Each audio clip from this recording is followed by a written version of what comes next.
중동의 하늘이 불바다가 됐습니다. 이란이 발사한 탄도 미사일 127발이 아랍에미리트를 향해 쏟아졌습니다. 미국이 자랑하는 패트리어트가 과부하로 쓰러지던 그 순간 세계 군사 전문가들은 절망했습니다. 이건 막을 수 없다. 그런데 막아냈습니다. 요격률 97.6%. 미국도 러시아도 이스라엘도 실전에서 단 한 번도 달성한 적 없는 그 숫자를 단 하나의 무기 체계가 기록했습니다. 대한민국의 천궁이었습니다. 중동 전쟁의 하늘을 지킨 건 미국이 아니었습니다. 과연 어떻게 이런 일이 가능했을까요?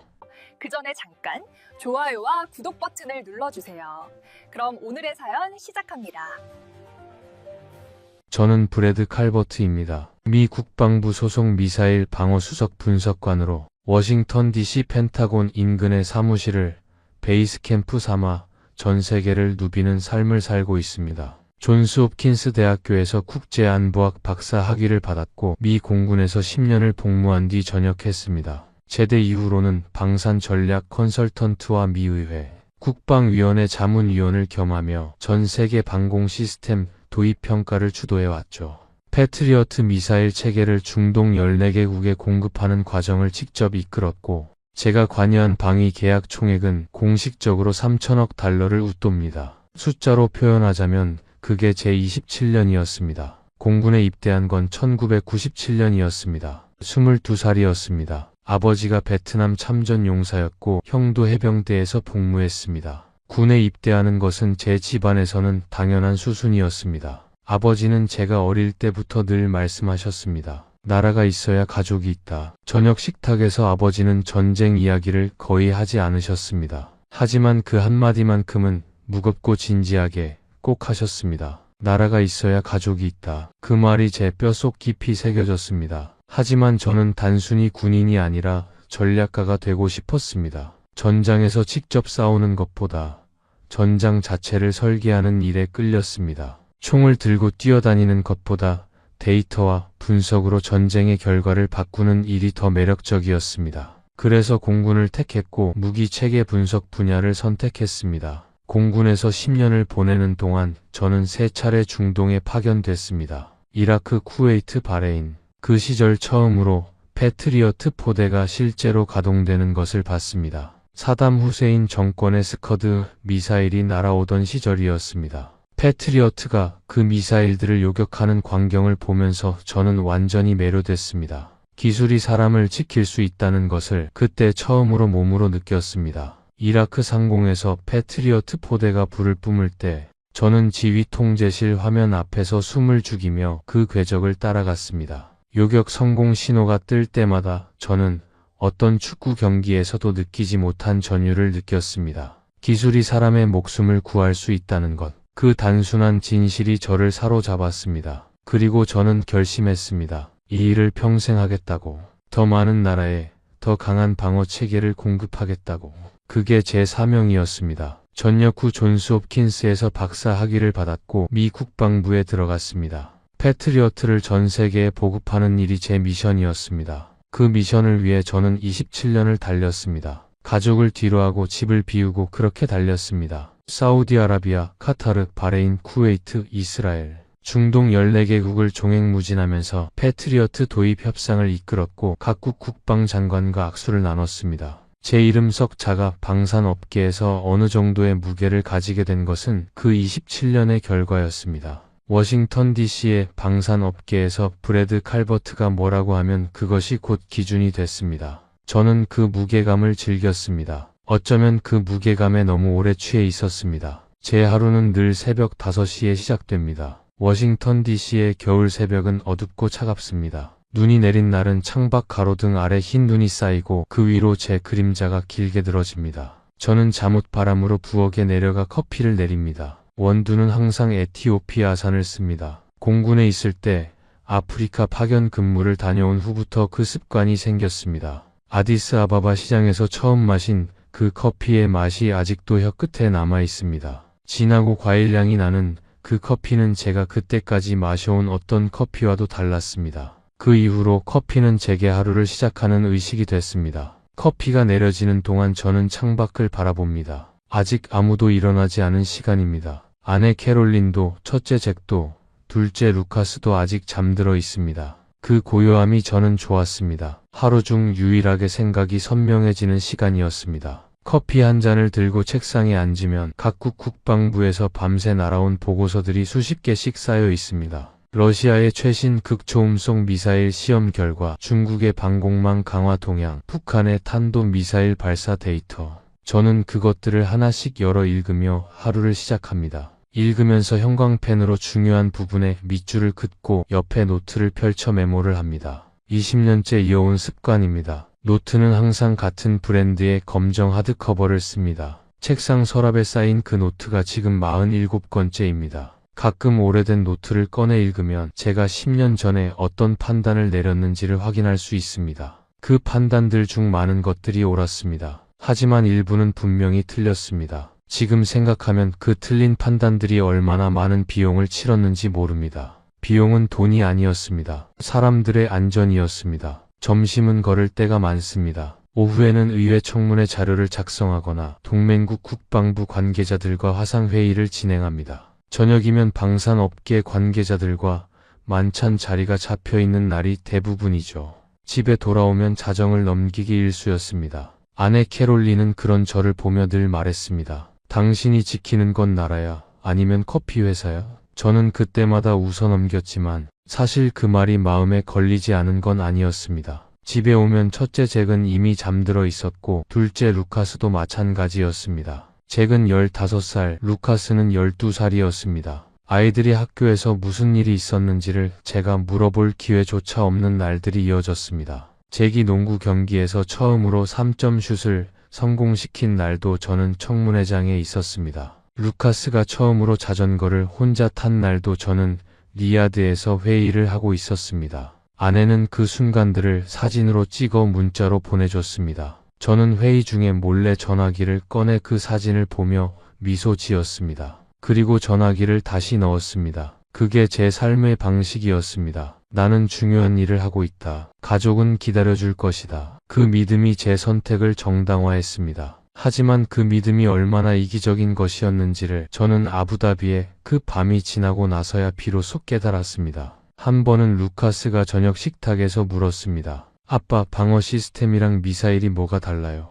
저는 12살짜리 아들이 그런 질문을 한다는 것에 적잖이 놀라면서도 신이 나서 30분 넘게 설명했습니다. 레이더가 어떻게 표적을 탐지하는지, 요격 미사일이 어떤 원리로 날아가 탄도 미사일을 격추하는지, 방공체계의 층위 구조가 왜 중요한지. 루카스는 진지하게 들었습니다. 설명이 끝나자 루카스가 말했습니다. 그러면 아빠가 하는 일이 사람들을 지키는 거네요.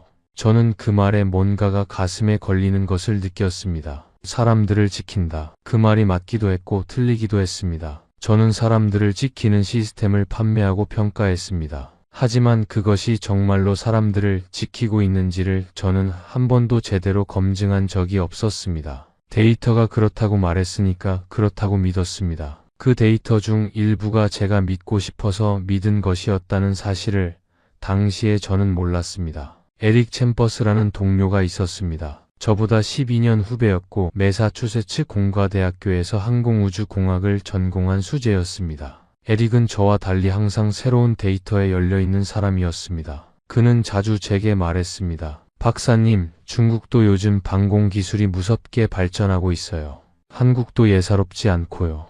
저는 그때마다 웃으며 말했습니다. 에릭, 검증된 것과 아직 검증 안 된 것의 차이를 알아야지.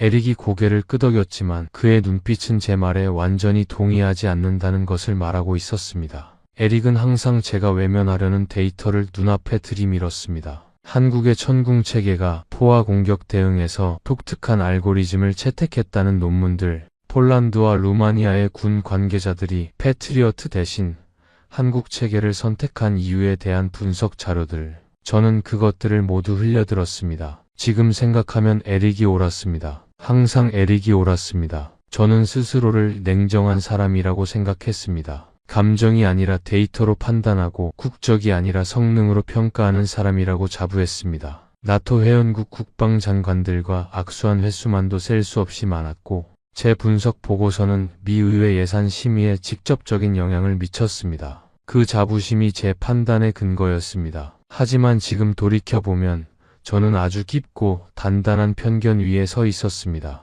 미국의 기술이 세계의 기준이라는 편견, 서구가 설계하고 서구가 검증한 무기만이 진짜 믿을 수 있는 무기라는 편견이었죠. 그 편견은 제가 의식하지도 못하는 사이에 제 판단의 뼈대가 되어 있었습니다. 22살에 공군에 입대하던 그날부터, 어쩌면 그보다 훨씬 전부터 저는 그 편견을 사실로 받아들이며 살아왔습니다. 미국 공군에서 배운 것들, 존스 홉킨스에서 읽은 논문들, 국방부에서 만난 선배들이 하나같이 같은 방향을 가리키고 있었습니다. 미국이 최고다. 서구 기술이 기준이다. 그 방향이 틀릴 수 있다는 생각을 저는 단 한 번도 진지하게 해본 적이 없었습니다. 한국에 대해서라면 더욱 그랬습니다. 한국 방산업체 담당자가 워싱턴 DC를 방문해 미 국방부의 새 방공 시스템을 소개할 때 저는 회의실 뒤쪽에 앉아 노트에 짧게 한 줄을 적고 면담 일정에서 그 이름을 지워버리곤 했습니다. 아시아의 모방품, 검증 불가. 그게 제가 한국 방산에 내린 결론이었습니다. 데이터도 보지 않고 현장도 확인하지 않고 그냥 그렇게 판단했습니다. 27년 경력이라는 권위가 그 오만함에 날개를 달아주고 있었죠. 2016년이었습니다. 한국의 방산 기업 관계자가 워싱턴 DC를 찾아왔습니다. 젊은 엔지니어였습니다. 35살쯤 됐을까요? 그는 완벽한 영어로 천궁 미사일 체계의 기술 사양을 설명했습니다. 슬라이드를 넘기면서 수치를 제시하면서 실험 결과를 보여주면서 그 발표 자료는 꼼꼼하게 준비된 것이었습니다. 도표마다 출처가 명확했고 수치마다 검증 방법이 기재되어 있었습니다. 지금 생각하면 그것은 전문가가 전문가에게 내미는 성에 있는 자료였습니다. 하지만 저는 그 자료를 보면서 제 머릿속에서 이미 결론을 내리고 있었습니다. 한국이 만든 거잖아. 실전 검증도 없잖아. 저는 그 발표가 채 끝나기도 전에 자리에서 일어나며 말했습니다. 검토해보겠습니다. 그리고 회의실을 나왔습니다. 그 젊은 엔지니어가 어떤 표정이었는지 저는 보지도 않았습니다. 지금 생각하면 그 사람이 어떤 마음이었을지 너무 잘 압니다. 멀리 날아와서 정성껏 준비해서 발표도 채 끝내지 못하고 쫓겨난 것이었습니다. 얼마나 부끄럽고 억울했을까요?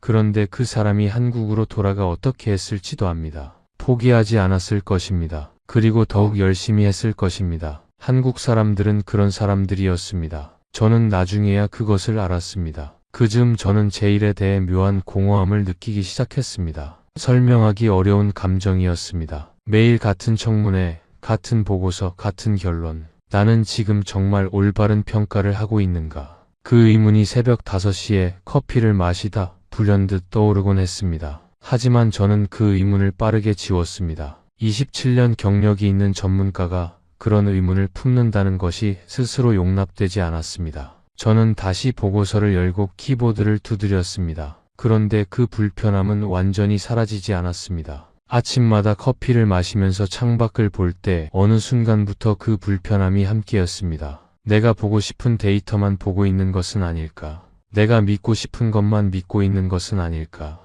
하지만 저는 그 의문을 매번 눌러 담았습니다. 그것이 제가 27년 동안 쌓아온 경력을 지키는 방법이라고 생각했습니다. 지금 생각하면 그 경력을 지키려는 마음이 오히려 진짜 전문가로서의 성장을 막고 있었습니다. 저는 나중에 제 커리어를 돌아보며 이런 생각을 한 적이 있었습니다. 내가 27년 동안 지키려고 했던 것이 진짜 방어인가? 나라를 지킨다는 사명으로 시작했는데 언제부터인가 사명 대신 경력을 지키고 있지는 않았는가? 그 질문을 스스로에게 던질 용기가 없었습니다. 던지면 무너질 것 같았기 때문이었습니다. 하지만 아부다비의 그 밤이 그 질문을 강제로 던져줬습니다. 그리고 무너지는 것이 진짜 무너짐이 아니라는 것을 알게 됐습니다. 무너지고 나서 더 단단하게 설 수 있었습니다. 에릭은 어느 날 저에게 말했습니다. 박사님, 저는 오래전부터 이 날이 올 것을 기다렸습니다. 박사님이 제 말을 들어주실 날을요.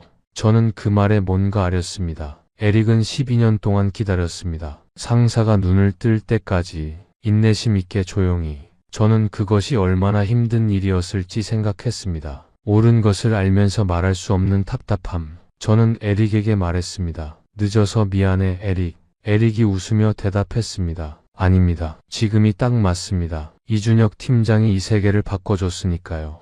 저는 그 말에 다시 고개를 끄덕였습니다. 맞는 말이었습니다. 2024년 초 중동 정세는 그 어느 때보다 불안정했습니다. 이스라엘과 하마스 사이의 분쟁이 장기화되면서 이란의 군사적 도발 가능성이 날이 갈수록 커지고 있었고, 걸프 지역 국가들은 너나 할 것 없이 방공 체계 강화를 서두르고 있었습니다. 사우디아라비아는 이미 수차례 이란 측 후티 반군의 드론 공격을 받아 아람코 석유 시설이 손상된 뒤였고, 아랍에미리트 역시 아부다비 국제공항 인근을 타격한 드론 공격의 충격에서 완전히 벗어나지 못한 상태였습니다. 이스라엘과 이란 사이의 직접적인 충돌 가능성이 연일 언론을 장식했고, 미 국방부 안에서도 최악의 시나리오를 상정한 비밀 회의가 잇따라 열렸습니다. 중동 전체가 화약고였습니다. 그리고 누군가 그 화약고의 성냥을 들이밀려 하고 있었습니다. 저는 그 시기를 워싱턴 DC의 사무실에서 유난히 바쁘게 보냈습니다. 국방위원회에서는 걸프 지역 방공 강화 예산안을 놓고 여야가 첨예하게 맞서고 있었고, 저는 기술 자문 역할로 거의 매주 청문회에 불려다녔습니다. 패트리어트 추가 배치를 지지하는 의원들, 사드 도입을 주장하는 의원들, 이스라엘의 아이언돔 기술 공유를 요구하는 의원들, 그 모든 논의에서 저는 일관되게 같은 입장을 유지했습니다. 검증된 서구 시스템이 답입니다. 그때마다 에릭이 옆에서 조용히 말했습니다. 박사님, 한국 쪽 자료도 한번 보시죠. 저는 매번 손을 저었습니다. 지금은 시간이 없어, 에릭. 에릭은 그때마다 더 이상 말을 잇지 않았습니다. 지금 생각하면 에릭은 제가 틀렸다는 것을 알고 있었습니다. 하지만 저를 설득할 방법이 없다는 것도 알고 있었습니다. 그런데 한 가지 불편한 사실이 있었습니다. 제가 그토록 믿었던 패트리어트가 중동 실전에서 보여준 성적이 생각만큼 좋지 않았다는 것이었습니다. 2017년 사우디아라비아에서 후티 반군의 미사일을 요격하는 과정에서 패트리어트의 실제 요격률이 발표된 수치보다 훨씬 낮다는 분석 보고서가 나왔습니다. 매사추세츠 공과대학교 연구팀이 발표한 보고서였습니다. 저는 그 보고서를 받아들고 첫 페이지를 읽다가 책상 서랍 깊숙이 넣어뒀습니다. 불편했기 때문입니다. 제 27년의 판단을 뒤흔드는 데이터였기 때문에. 지금 생각하면 그때 그 보고서를 끝까지 읽어야 했습니다. 하지만 저는 그러지 않았습니다. 이것이 제 편견이 작동하는 방식이었습니다. 읽고 싶지 않은 데이터는 서랍에 넣어두고 읽고 싶은 데이터만 책상 위에 올려두는 방식. 그것이 27년간 권위를 쌓아온 전문가의 실상이었습니다. 저는 아랍에미리트 국방부로부터 특별한 요청을 받았습니다. 아부다비에서 경련으로 열리는 세계 최대 방산 전시회 아이덱스에 참관하고 UAE 공군의 방공체계 현황을 점검해 미 국방부에 보고서를 제출해달라는 것이었습니다. 저는 흔쾌히 수락했습니다. 캐롤린은 짐을 싸는 저를 보며 말했습니다. 이번에는 제발 일주일 넘기지 마요. 저는 웃으며 대답했습니다. 10일이면 돼. 캐롤린이 한숨을 쉬었습니다. 그 한숨 소리에는 지난 15년간의 피로가 담겨 있었습니다. 저는 그 한숨 소리를 들으면서도 캐리어를 닫았습니다. 루카스가 제 다리를 붙잡으며 말했습니다. 아빠, 이번엔 진짜 빨리 와요. 저는 루카스의 머리를 쓰다듬으며 말했습니다. 그래, 금방 올게. 그 말을 하면서 저는 지난 3개월 동안 집에서 저녁을 먹은 날이 손가락에 꼽힌다는 사실을 떠올렸습니다. 하지만 그 생각을 빠르게 지우고 문을 나섰습니다. 아부다비에 도착한 건 2024년 2월이었습니다. 서울 경유 비행편이었는데 인천공항에서 3시간 환승하며 처음으로 한국 땅을 밟았습니다. 공항 라운지에 앉아 커피를 마시며 창밖을 바라봤습니다. 정갈하고 효율적인 공항이었습니다. 안내판은 한국어와 영어가 나란히 적혀 있었고 직원들은 빠르고 친절했습니다. 어떤 불필요한 동작도 없이 모든 것이 정확하게 돌아가고 있었습니다. 공항을 청소하는 분들도 마찬가지였습니다. 허투루 하는 동작이 없었습니다. 공항 안식당에서 비빔밥을 시켜 먹었습니다. 독특하고 균형 잡힌 맛이었습니다. 밥과 여러 채소와 고추장이 어우러지는 그 조합이 낯설면서도 맛있었습니다.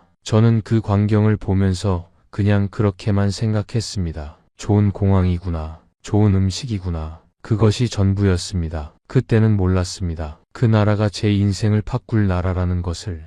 아부다비 전시장에 들어서는 순간 저는 낯선 광경에 멈칫했습니다. 전시장 입구를 가득 메운 현수막들이 성조기가 아니었습니다. 태극기였습니다. 한국 방산 기업들의 대형 홍보 현수막이 줄지어 걸려 있었고 한국관 부스는 전시장 가장 눈에 띄는 자리를 차지하고 있었습니다. 저는 동료 에릭 챔버스에게 물었습니다. 저게 언제부터 저렇게 컸어? 에릭이 어깨를 으쓱하며 대답했습니다. 한국이 요즘 방산 시장에서 무섭게 치고 올라오고 있다더군요.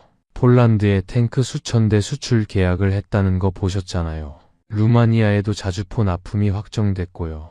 저는 그냥 웃었습니다. 마케팅이겠지. 실속 없는 전시회용 홍보. 그게 전부라고 생각했습니다. 한국관 부스 앞에는 늘 인파가 붐볐습니다. 미국관과 독일관, 프랑스관을 차례로 지나치면서 발걸음이 점점 느려졌습니다. 한국관 앞에서 중동 각국의 군 장성들이 한국 방산 담당자들과 진지한 표정으로 자료를 검토하고 있었습니다. 그냥 관람이 아니었습니다. 계약을 논의하는 분위기였습니다. 제가 알고 지내던 카타르 공군 부사령관도 그 자리에 있었습니다. 저는 손을 들어 인사했지만 그는 한국 담당자와의 대화에 집중하느라 제 인사를 거의 못 알아챘습니다. 이상하게 자존심이 살짝 상했습니다. 에릭이 전시장 카탈로그를 들여다보다가 말했습니다. 한국이 이번 전시회에서 17개 계약 협상을 동시에 진행 중이라고 하던데요. 저는 그 말을 흘려들었습니다. 하지만 에릭의 목소리에는 진심 어린 놀라움이 실려 있었습니다. 17개면 미국관이랑 맞먹는 숫자입니다. 한국관 안으로 잠깐 들어가 봤습니다. 에릭이 따라오면서 말했습니다. 박사님이 먼저 들어가시네요. 저는 못 들은 척했습니다. 한국관 안에는 대형 디스플레이에 천궁이의 실물 모형이 전시되어 있었습니다. 미사일 동체는 생각보다 날렵했습니다. 유선형으로 설계된 그 형태에서 어딘가 자신감 같은 것이 느껴졌습니다. 옆에 선 한국 방산 기업 직원이 영어로 설명하기 시작했습니다. 천궁이는 중거리 지대공 미사일 체계로 저고도부터 고고도까지 다층 방어가 가능합니다. 저는 고개를 끄덕이며 들었습니다. 그런데 그 직원이 말을 이어갔습니다. 실전 환경에서 포화 공격 대응에 특화된 설계를 적용했습니다. 복수의 비행 경로를 가진 폭합 위협 상황에서 동시 교전 능력이 핵심입니다. 저는 그 말을 들으면서 발걸음이 멈췄습니다. 포화 공격 대응의 특화. 그 단어가 머릿속에서 잠깐 반짝했습니다. 하지만 저는 그냥 미소를 지으며 다른 쪽으로 발걸음을 옮겼습니다. 지금 생각하면 그때 그 직원의 말을 더 듣지 않은 것이 얼마나 아쉬운지요.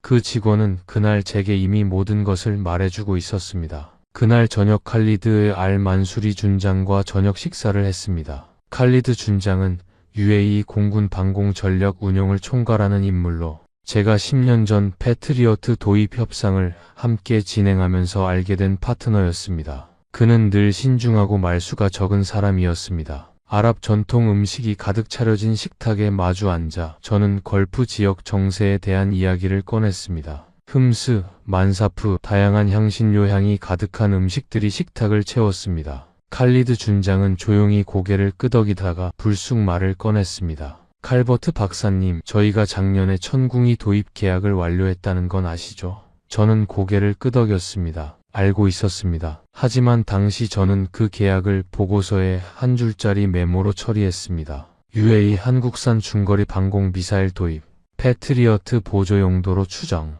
그게 전부였습니다. 칼리드 준장이 제 표정을 읽은 듯 조용히 말했습니다. 직접 보시면 생각이 달라지실 겁니다. 저는 정중하게 웃으며 대답했습니다. 기회가 되면 꼭 보겠습니다. 하지만 기회는 제가 원하지 않는 방식으로 제가 상상도 하지 못한 무게로 찾아왔습니다. 4월 12일 밤 저는 일찍 잠자리에 들었습니다. 다음날 아침 기지 시찰 일정이 잡혀 있었기 때문이었습니다. 잠들기 전에 저는 평소 하지 않던 행동을 했습니다. 침대 옆 탁자에 놓인 지갑에서 가족 사진을 꺼냈습니다. 캐롤린이 2년 전 생일 선물로 넣어준 것이었습니다. 잭이 5살, 루카스가 2살이었을 때 찍은 사진이었습니다. 내 식구가 버지니아 해변에서 웃고 있는 사진이었습니다. 잭의 머리카락이 바람에 날리고 있었고 루카스는 아이스크림을 들고 환하게 웃고 있었습니다. 캐롤린은 저에게 기대어 있었고 저는 세 사람을 향해 웃고 있었습니다. 저는 그 사진을 오랫동안 바라봤습니다. 왜 그날 밤 그 사진을 꺼내봤는지 지금도 모르겠습니다. 예감 같은 것이었는지도 모릅니다. 사람은 가끔 자신도 모르게 중요한 무언가를 앞두고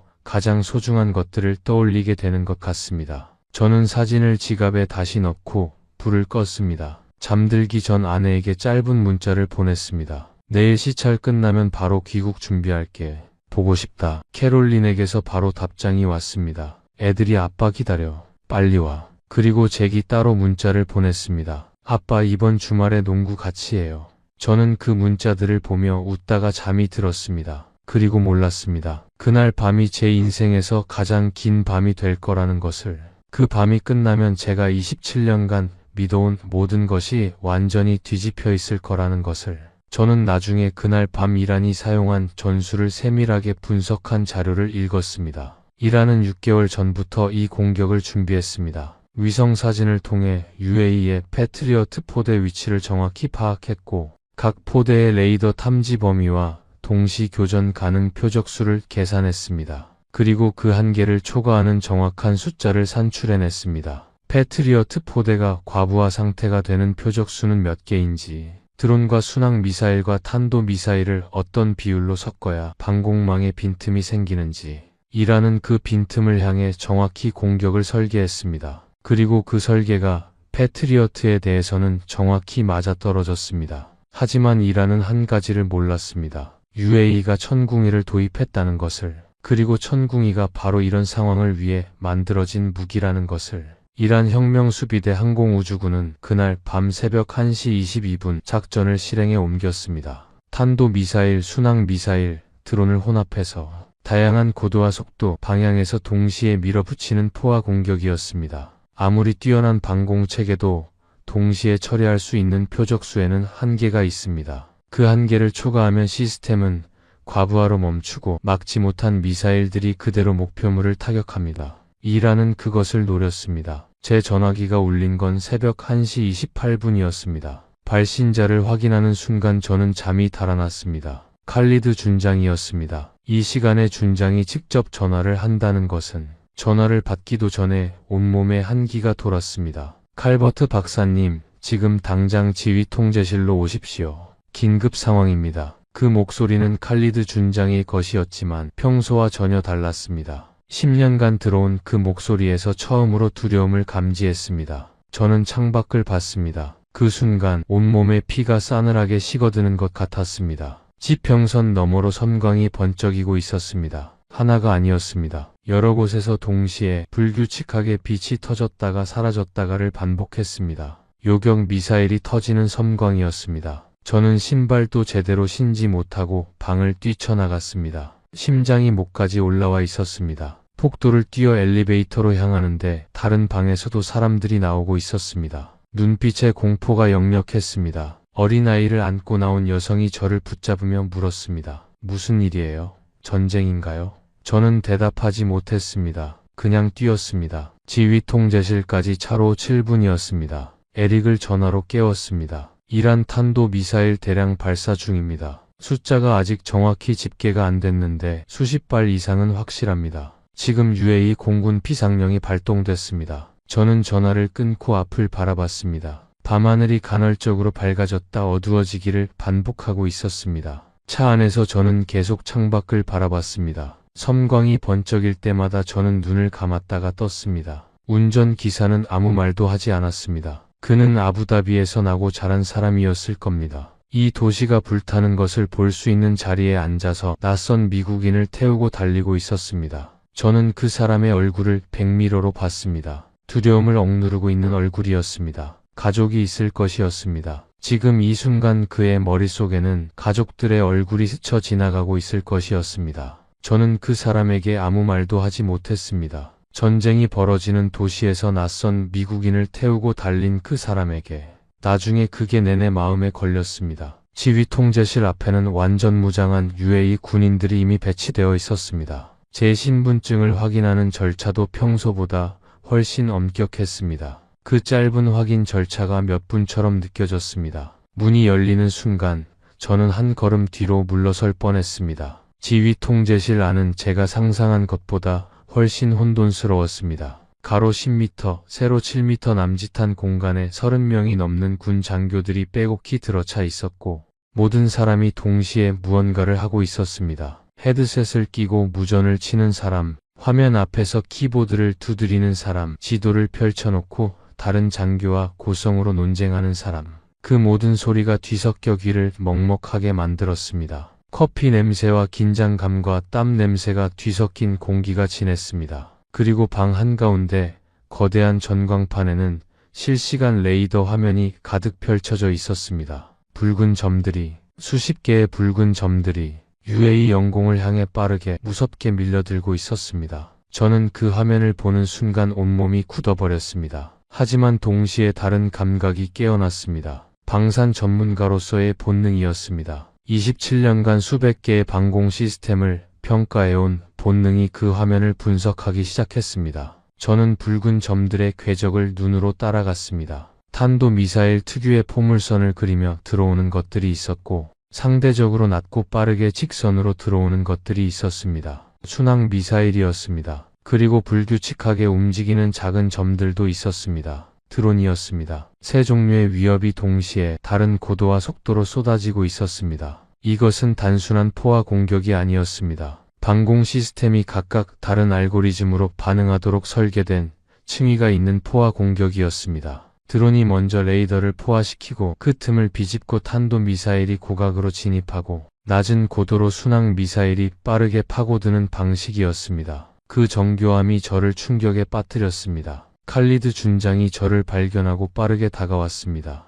그의 얼굴은 철저히 통제되어 있었지만 눈빛이 달랐습니다. 수십만 명의 목숨이 이 방에서 내리는 결정에 달려있다는 것을 아는 사람의 눈빛이었습니다. 이란 탄도미사일 현재 집계 120발 이상, 드론과 순항 미사일 포함하면 총 130발 이상으로 추정됩니다. 계속 발사 중입니다. 저는 그 숫자를 듣는 순간 다리에 힘이 풀렸습니다. 120발. 이건 도발이 아니었습니다. 선멸 작전이었습니다. 에릭이 제 귀에 대고 낮게 말했습니다. 패트리어트 포대 상태 보십시오. 저는 화면을 봤습니다. 패트리어트 포대의 상태 표시창이 빨간색으로 깜박이고 있었습니다. 용량 초과, 용량 초과. 그 두 단어가 반복해서 깜빡였습니다. 저는 그 순간 2017년에 서랍 속에 넣어뒀던 보고서를 떠올렸습니다. 그 보고서가 틀리지 않았던 것이었습니다. 제가 읽기 싫어서 서랍에 넣어뒀던 것이었습니다. 저는 그 순간 위장이 뒤틀리는 것 같은 느낌이 들었습니다. 부끄러움이었습니다. 전문가로서의 부끄러움이었습니다. 하지만 지금 그 감정을 곱씹을 시간이 없었습니다. 화면에는 아직도 붉은 점들이 들어오고 있었습니다. 칼리드 준장이 헤드셋을 들고 명령을 내렸습니다. 천궁이 전 포대 즉시 가동.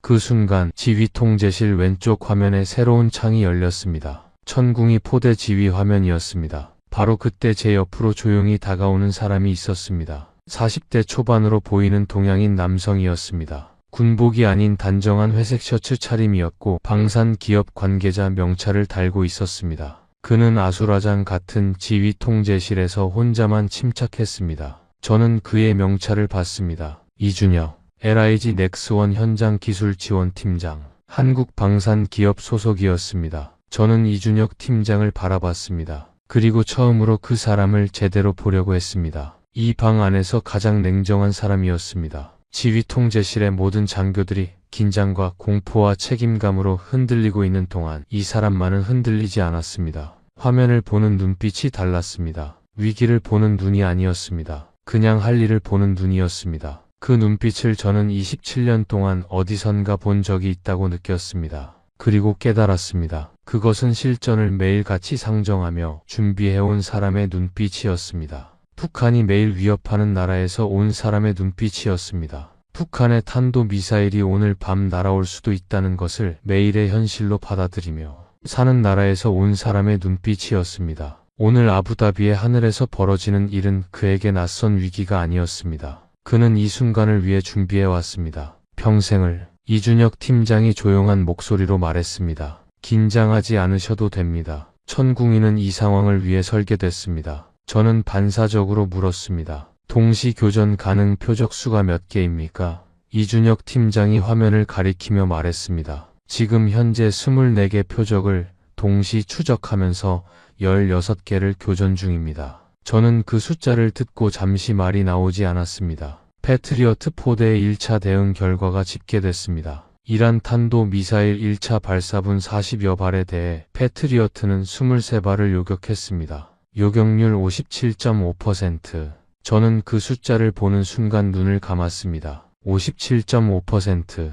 제가 세계 최고라고 믿어온 세계 14개국의 판매를 권유해온 패트리어트의 실전 요격률이 57.5%였습니다. 나머지 17발이 UAE 영내로 낙하했습니다. 다행히 인구 밀집 지역을 빗나갔지만 그것은 운이었습니다. 실력이 아니었습니다. 에릭이 창백한 얼굴로 말했습니다. 2차 발사분 80여 발이 지금 접근 중입니다. 저는 그 말을 듣는 순간 다리가 풀리는 것 같았습니다. 그런데 바로 그 순간 왼쪽 천궁이 화면에서 연속으로 신호음이 울리기 시작했습니다. 요격 성공, 요격 성공, 요격 성공. 신호음이 쉬지 않고 이어졌습니다. 저는 천천히 그 화면으로 눈을 돌렸습니다. 요격 시도 숫자가 올라갈 때마다 요격 성공 숫자도 거의 동시에 올라갔습니다. 실패 숫자는 좀처럼 올라가지 않았습니다. 저는 그 화면에서 눈을 뗄 수가 없었습니다. 손에 노트를 들고 있었는데 언제부터인지 받아 적고 있었습니다. 빠르게 손이 떨리면서 이준혁 팀장이 화면을 보며 차분하게 설명했습니다. 패트리어트는 고가치 표적 하나에 집중해서 완벽하게 격추하는 방식입니다.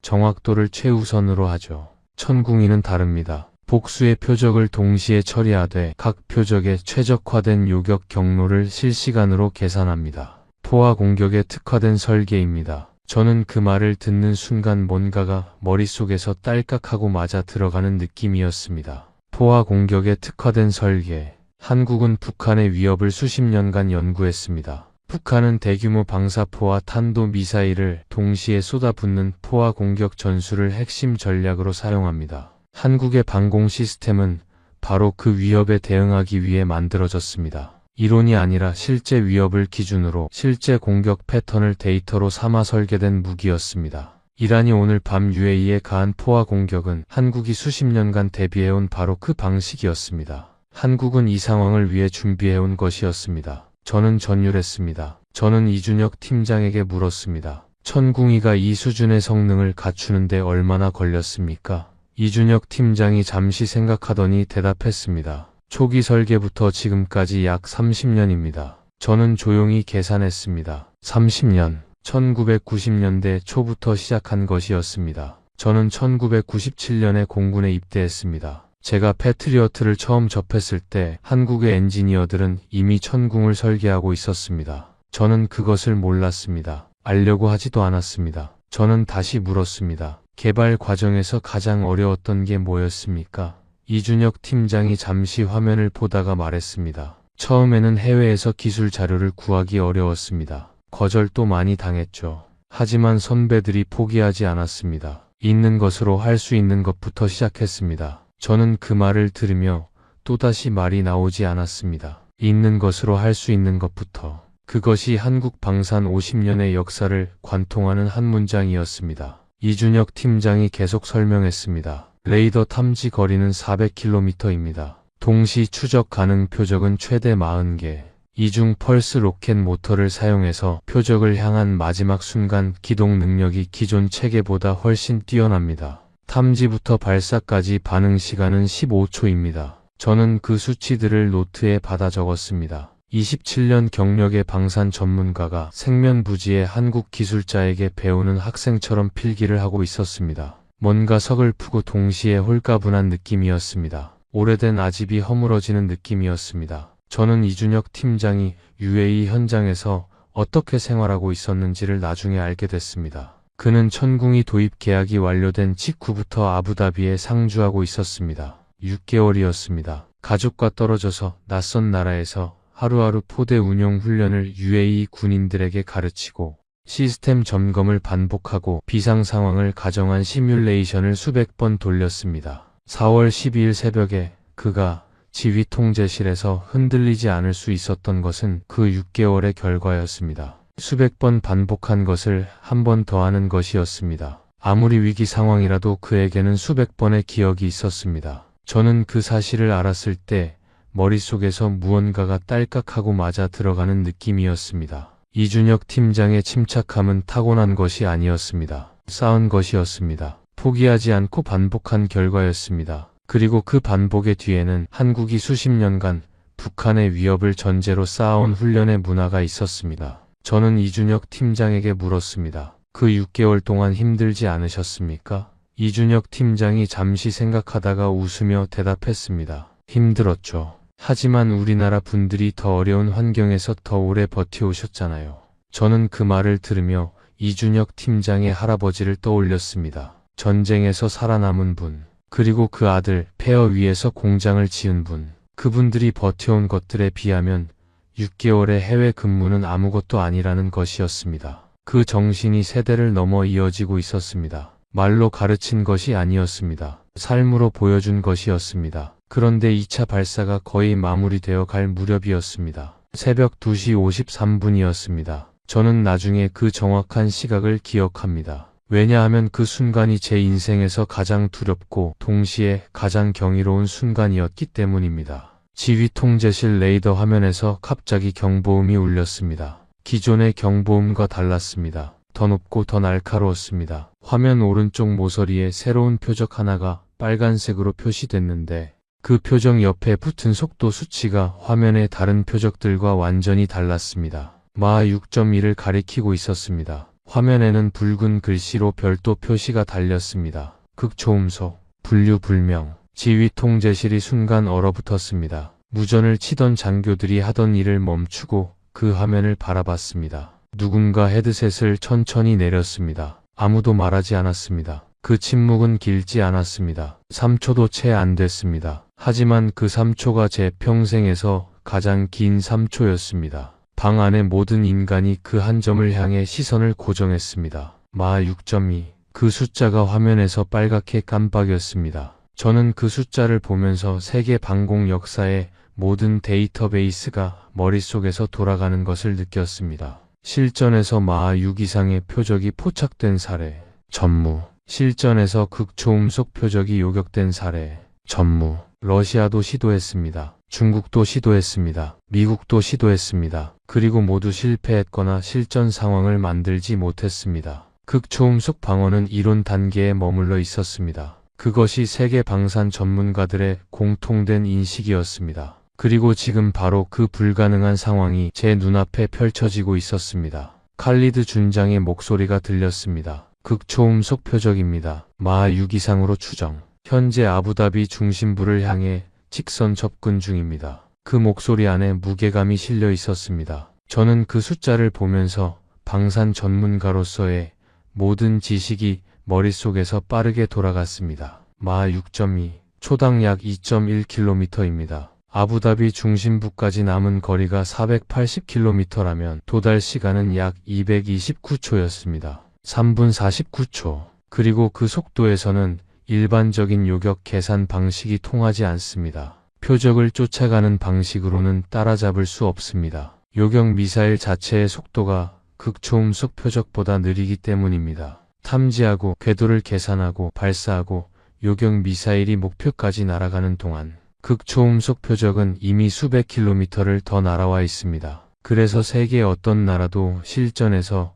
극초음속 표적을 격추한 사례가 없었습니다. 이론상 가능하다는 논문은 있었지만 실전 성공 사례는 전무했습니다. 에릭의 얼굴이 하얗게 질렸습니다. 저걸 막을 방법이 없습니다. 아무도 실전에서 극초음속을 잡은 적이 없어요. 이건 패트리어트도 사드도 아이언돔도 설계 범위 바뀝니다. 저도 그 말이 옳다는 것을 알았습니다. 세계 방산 전문가들의 공통된 결론은 하나였습니다. 극초음속 표적의 실전 요격은 현존하는 기술로는 불가능하다. 지금 이 순간 수십만 명의 생명과 직결된 결과가 229초 안에 나올 것이었습니다. 저는 그 무게를 느꼈습니다. 27년 동안 수백 개의 무기 체계를 평가해 왔지만 이런 무게는 처음이었습니다. 서류 위의 숫자가 아니었습니다. 아부다비 중심부에는 수십만 명이 잠들어 있었습니다. 그들은 이 순간 하늘 위에서 무슨 일이 벌어지고 있는지 모르고 있었습니다. 어딘가에서 루카스 같은 나이의 아이가 자고 있을 것이었습니다.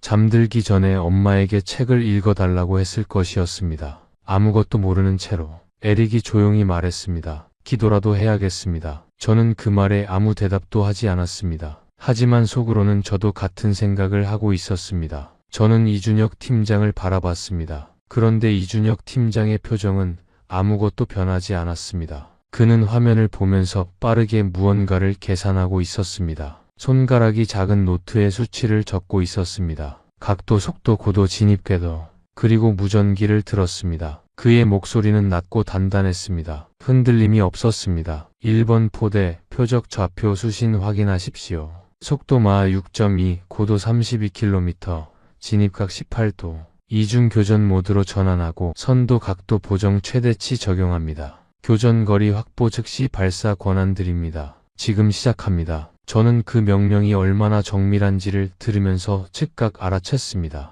진입각 18도, 선도 각도 보정 최대치. 이것은 단순한 직선 추적이 아니었습니다. 극초음속 표적이 도달할 미래의 위치를 계산해서 그 지점을 향해 먼저 요격 미사일을 보내는 방식이었습니다. 표적을 쫓아가는 것이 아니라 표적이 올 곳에서 기다리는 방식이었습니다. 이중 교전 모드는 두 발의 요격 미사일을 약간 다른 경로로 동시에 발사해서 요격 확률을 높이는 방식이었습니다. 이 발상이, 이 설계가 불가능을 가능으로 만드는 열쇠였습니다. 이준혁 팀장은 이 상황에 대비해서 훈련을 해왔다는 것을 그때 확실히 느꼈습니다. 북한이 언제든 쏠 수 있는 극초음속 미사일을 상정하고, 그래서 지금 이 순간 세계 어느 나라도 해본 적 없는 상황에서 그는 평소와 똑같이 행동할 수 있었던 것이었습니다. 이것이 진짜 실전 준비의 의미였습니다. 가상의 위협이 아니라 실제 위협을 전제로 수백 번 갈고 닦은 준비.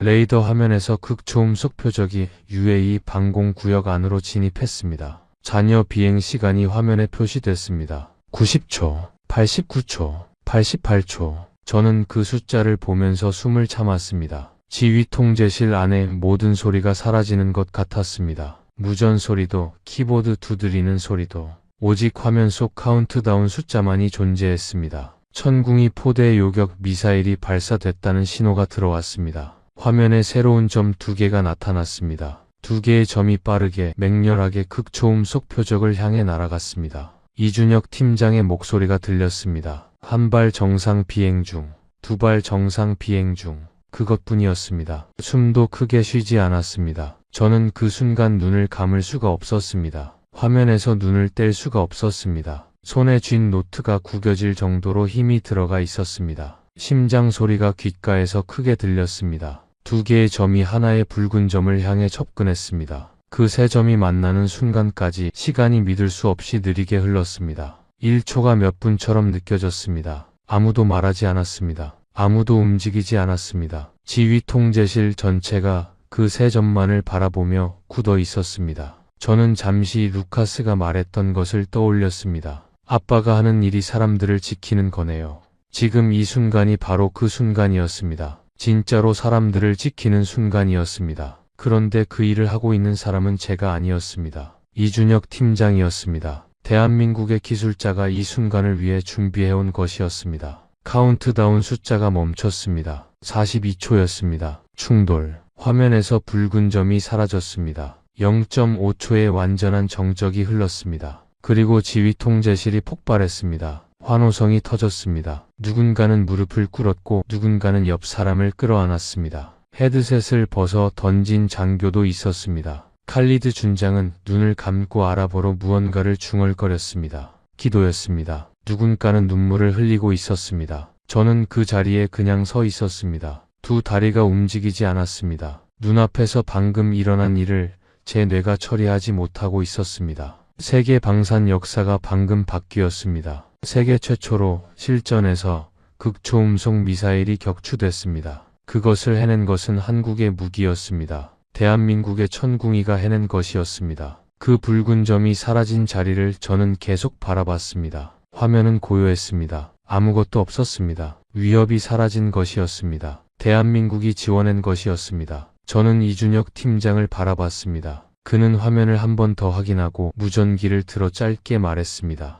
1번 포대 교전 완료. 수고했습니다. 그것이 전부였습니다. 지구 역사상 처음으로 극초음속 미사일을 실전에서 격추한 순간의 반응이 그게 전부였습니다. 자랑도 없었습니다. 과시도 없었습니다. 그냥 수고했습니다. 한마디였습니다. 저는 그 순간 이준혁 팀장을 보면서 처음으로 뭔가가 눈에서 뜨거워지는 것을 느꼈습니다. 새벽 3시 47분 최종 집계가 나왔습니다. 이란이 이날 밤 UAE를 향해 발사한 탄도 미사일과 드론, 순항 미사일 총 127발, 그중 천궁이가 대응한 표적 84발, 요격 성공 82발, 요격률 97.6%. 저는 그 숫자를 3번 읽었습니다. 소리 내어 읽었습니다. 97.6%. 목이 메었습니다. 방산 분야에서 27년을 살면서 실전에서 90%를 넘는 요격률이 기록된 사례를 단 한 번도 본 적이 없었습니다.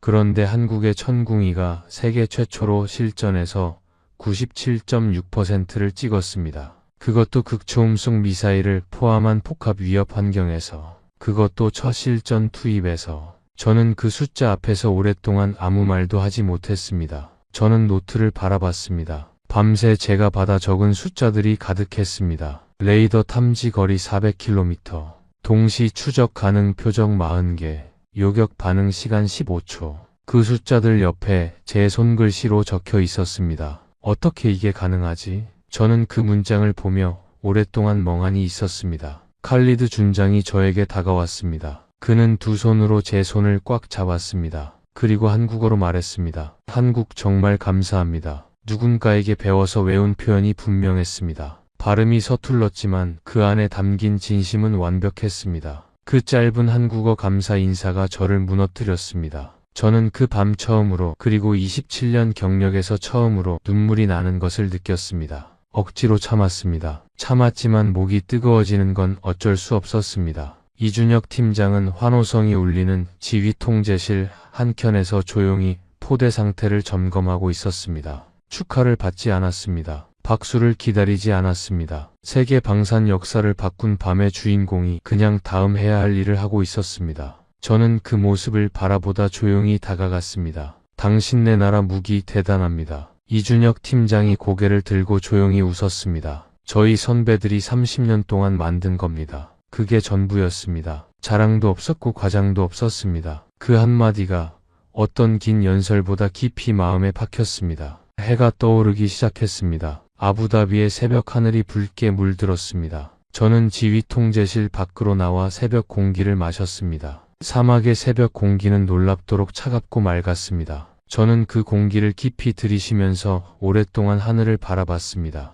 별들이 아직 남아 있었습니다. 사막의 별은 워싱턴 DC에서는 볼 수 없는 밝기였습니다. 쏟아질 것 같은 별빛 아래 저는 생전 처음으로 눈에 눈물이 고이는 것을 느꼈습니다. 그 별들 아래에서 이준혁 팀장과 천궁이 포대의 사람들은 흔들리지 않았습니다. 그리고 그 고요한 새벽 하늘은 어젯밤 한국의 기술자들이 지켜낸 하늘이었습니다. 저는 그 하늘을 보면서 처음으로 진심으로 생각했습니다. 한국이라는 나라를, 그 나라가 어떤 나라인지를, 그리고 내가 그 나라에 대해 얼마나 아무것도 몰랐는지를. 저는 그날 밤 이후로 아부다비의 지형도를 여러 번 꺼내봤습니다. 천궁이 포대가 배치됐던 위치, 이란 미사일의 예상 경로, 극초음속 미사일의 접근 각도. 그 지도를 볼 때마다 저는 이준혁 팀장이 무전기를 들고 선도 각도 보정, 최대치 적용이라고 말하던 순간을 떠올렸습니다. 그 짧은 명령어 안에 30년간 쌓인 기술과 6개월간의 훈련이 압축되어 있었습니다.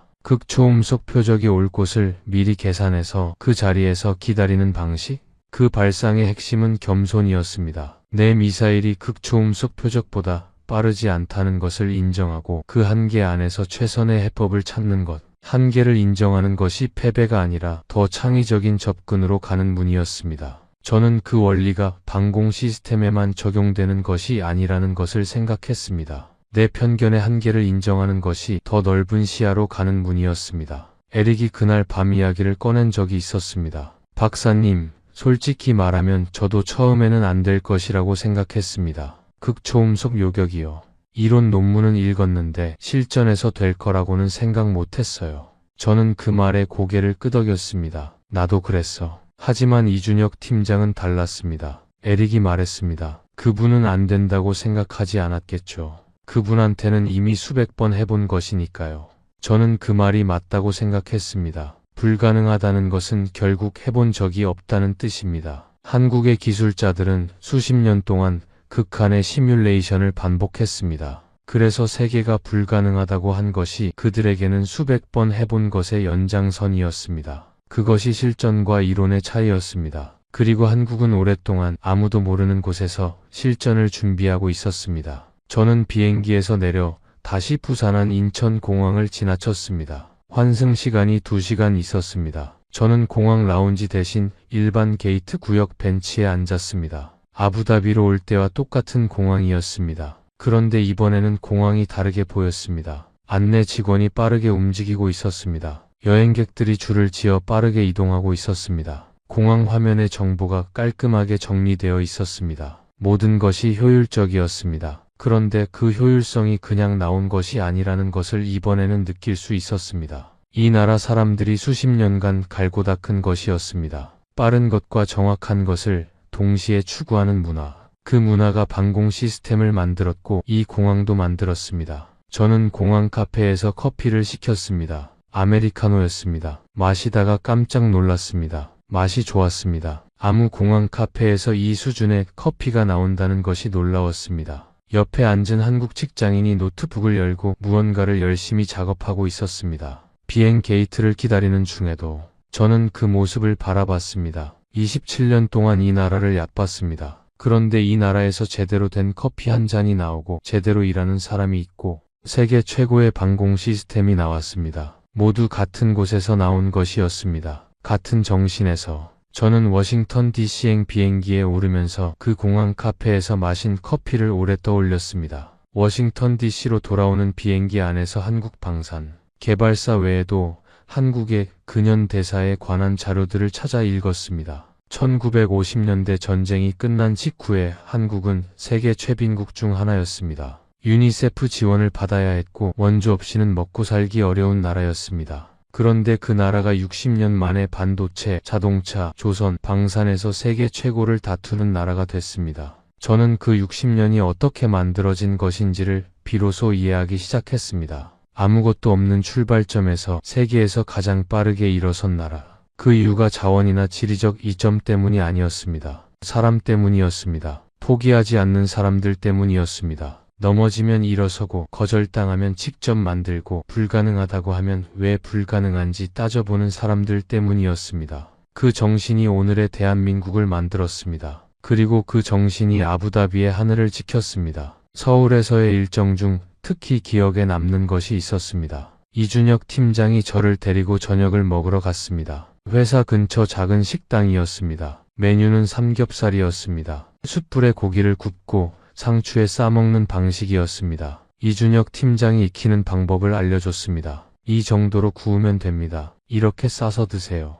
저는 어색하게 상추에 고기를 올리고 마늘을 넣고 쌈장을 바르고 싸먹었습니다. 한 입을 먹는 순간 눈이 커졌습니다. 맛있었습니다. 단순한 재료들이 어우러져서 나오는 그 맛이 복잡하면서도 균형이 잡혀 있었습니다. 저는 계속 먹었습니다. 이준혁 팀장이 웃으며 말했습니다. 처음 치고 잘 드시네요. 한국 음식은 그냥 먹으면 더 맛있습니다. 저는 그 말에 웃었습니다. 그냥 먹으면 더 맛있다. 그 말이 음식 이야기인지 한국 전체를 두고 하는 이야기인지 모르겠다고 생각했습니다. 선입견 없이 그냥 보면 더 많이 보인다. 그것과 같은 이야기였습니다. 식사를 마치고 이준혁 팀장이 잠시 조용해졌다가 말했습니다. 박사님, 사실 2016년에 박사님 사무실에서 발표했던 동료를 압니다. 저는 그 말을 듣는 순간 숨이 막혔습니다. 그 젊은 엔지니어를 이준혁 팀장이 알고 있었습니다. 이준혁 팀장이 계속 말했습니다. 지금 천궁이 핵심 개발팀에 있습니다. 박사님 덕분에 더 열심히 했다고 하더군요.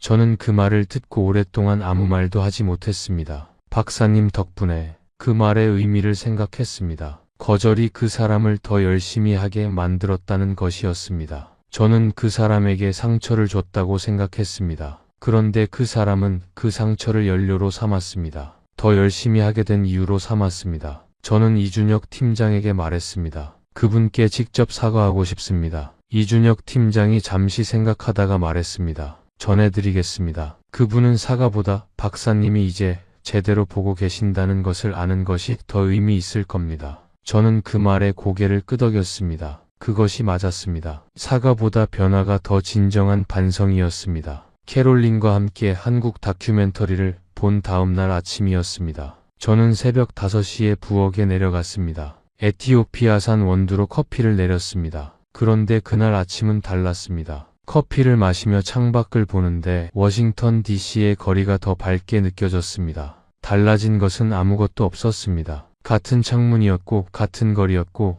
같은 새벽이었습니다. 달라진 것은 저였습니다. 오래된 아집이 거쳐서인지 눈앞의 것들이 더 선명하게 보였습니다. 저는 그 아침 노트를 꺼냈습니다. 47번째 노트였습니다. 새 페이지를 펼쳤습니다. 그리고 첫 문장을 썼습니다. 오늘부터 데이터를 있는 그대로 본다. 짧은 문장이었습니다. 하지만 그 문장을 쓰는데 27년이 걸렸습니다. 에릭이 얼마 전 저에게 물었습니다. 박사님, 이제 어떻게 하실 겁니까? 저는 잠시 생각하다가 대답했습니다. 계속할 거야. 다만 방식이 달라지는 거지. 에릭이 웃으며 말했습니다. 어떻게 달라집니까? 저는 대답했습니다. 예전에는 내가 맞다는 것을 증명하기 위해 데이터를 봤어. 이제는 데이터가 무엇을 말하는지를 들을 거야. 에릭이 고개를 끄덕이며 말했습니다. 그게 진짜 전문가입니다. 저는 그 말에 쑥스러워졌습니다. 그게 진짜 전문가라면 저는 27년 동안 진짜 전문가가 아니었던 셈입니다. 하지만 이제는 될 수 있었습니다. 아직 늦지 않았습니다. 이준혁 팀장이 말했듯이 늦었다고 생각할 때가 가장 빠른 때였습니다. 저는 지금 상원군사위원회에 새로운 제안서를 작성하고 있습니다. 한국을 포함한 비서구권 방산 기술에 대한 전면 재평가를 요청하는 내용입니다. 쉽지 않을 것입니다. 반발이 있을 것입니다. 하지만 해야 할 일입니다. 이준혁 팀장이 아부다비의 그날 밤 불가능해 보이는 상황에서도 해야 할 일을 했듯이 저도 해야 할 일을 할 것입니다. 방산업계에서 내 입지가 좁아지더라도 잃는 것보다 얻는 것이 크다고 믿기 때문입니다. 진실에 가까워지는 것이 경력보다 중요하다고 믿기 때문입니다. 서울의 밤거리를 걸었습니다. 이준혁 팀장과 저는 회식을 마치고 지하철역까지 걸어갔습니다. 밤 10시가 넘은 시간이었습니다. 그런데 거리가 환했습니다. 사람들이 많았습니다. 노래방, 간판, 카페, 편의점, 식당들이 불을 밝히고 있었습니다. 특히 편의점이 인상적이었습니다. 안에 들어가 보니 정말 무엇이든 있었습니다. 간편식부터 와인까지, 의약품부터 사무용품까지. 저는 편의점에서 핫도그를 하나 샀습니다. 이준혁 팀장이 웃으며 말했습니다. 그거 한국식 핫도그입니다. 감자가 겉에 붙어 있어요. 저는 한 입 베어 물었습니다. 바삭한 감자 반죽 안에 뜨거운 소시지가 들어 있었습니다. 맛있었습니다. 이런 것도 한국이 만들었군요. 이준혁 팀장이 웃었습니다. 한국 사람들은 뭐든 더 맛있게 만들려고 합니다. 저는 그 말을 들으며 생각했습니다. 미사일도 더 잘 만들고 핫도그도 더 맛있게 만드는 나라. 그것이 한국이었습니다. 지하철을 탔습니다. 좌석이 가득 차 있었습니다. 사람들은 대부분 조용했습니다. 스마트폰을 보거나 책을 읽거나 눈을 감고 있었습니다. 누군가 크게 전화 통화를 하는 사람이 없었습니다. 노약자석에는 아무도 앉지 않았습니다. 저는 그 모습을 바라보며 생각했습니다. 공공의 약속을 지키는 것이 당연한 나라. 큰 소리로 자신의 존재를 과시하지 않아도 되는 나라. 그 조용한 자신감이 천궁이에 수고했습니다. 한마디와 같은 것이었습니다. 드러내지 않는 것, 하지만 할 것은 다 하는 것. 이준혁 팀장과 헤어지면서 제가 말했습니다. 한국에 다시 오고 싶습니다. 이번에는 가족과 함께. 이준혁 팀장이 웃으며 말했습니다. 환영합니다. 서울은 아이들도 좋아합니다. 저는 고개를 끄덕였습니다. 잭과 루카스가 이 도시를 걷는 모습을 상상했습니다. 루카스가 편의점 핫도그를 먹는 모습을, 잭이 지하철을 타고 신기해하는 모습을, 그리고 두 아이에게 이 나라의 이야기를 해줄 수 있을 것이었습니다. 이 나라가 어떤 출발점에서 지금 여기까지 왔는지를, 포기하지 않으면 된다는 것을, 거절당해도 계속하면 된다는 것을, 어느 날 불가능해 보이는 무언가를 해내는 것이 바로 그 계속함의 결과라는 것을.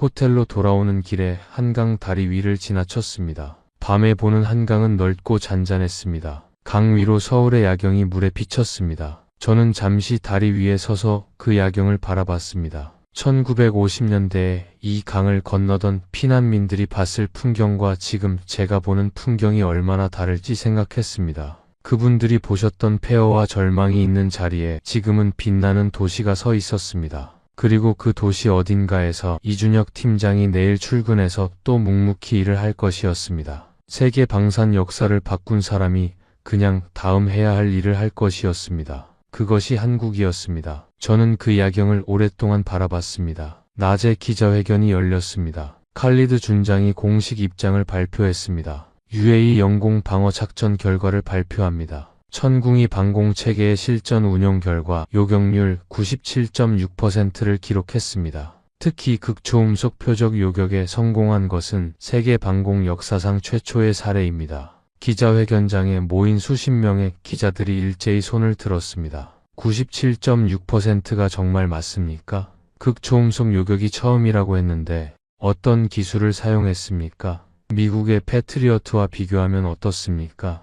저는 기자회견장 뒤쪽에 서서 그 질문들을 들었습니다. 그 질문들 하나하나가 제 가슴을 찔렀습니다. 제가 진작 물어봤어야 할 질문들이었습니다. 이준혁 팀장은 기자회견이 끝나자마자 조용히 짐을 쌌습니다. 저는 그에게 다가가 물었습니다. 어디 가십니까? 그가 웃으며 대답했습니다. 한국 가야죠. 다음 임무가 기다리고 있습니다. 저는 악수를 청했습니다. 감사합니다, 이준혁 팀장님. 그는 두 손으로 제 손을 잡았습니다. 저희 선배들이 흘린 땀 덕분입니다. 저는 그냥 그 결과를 현장에서 확인한 것뿐입니다. 저는 그 말을 들으며 눈이 다시 뜨거워지는 것을 느꼈습니다. 이 사람은 세계 방산 역사를 바꾼 밤을 보냈습니다. 그런데 다음 임무를 위해 그냥 짐을 싸고 있었습니다. 조용히 담담하게. 대한민국 사람이었습니다. 뉴스는 이미 퍼지기 시작하고 있었습니다. BBC, CNN, 알자지라, 로이터. 한국 미사일 방어 체계, 이란의 UAE 공격 97% 요격. 세계 방산 역사상 최고 실전 요격률 기록.